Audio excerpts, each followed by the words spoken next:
তাদের বয়স এখন 20 এবং ত্রিপুরার ইয়ুথ তাদের জন্য আজকের ভিডিওটা। দেখো, পড়াশোনা করাটা অনেক ভালো। আমাদের ইন্ডিয়ান কালচারে এমন অনেক ফ্যামিলি রয়েছে এবং সোসাইটি এদের প্রেশারের জন্য আমাদেরকে প্রচুর পড়াশোনার নম্বর, ডিগ্রি এগুলোর পেছনে ছুটতে হয়। পড়াশোনা করাটা অনেক ভালো, সেটা আলাদা ব্যাপার, কিন্তু এর পাশাপাশি যে একটা স্কিলস দরকার বা প্যাশন নামক একটা জিনিস রয়েছে, সত্যি কি আমরা এটার গুরুত্ব দিই?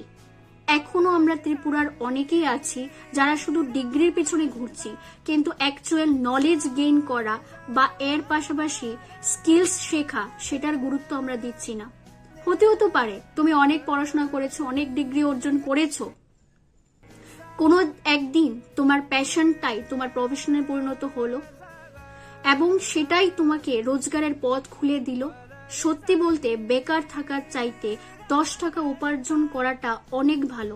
সেটা প্রফেশন, যে কোনো প্রফেশনেই হতে পারে, সেটা আমার প্যাশনের থ্রুতেও হতে পারে।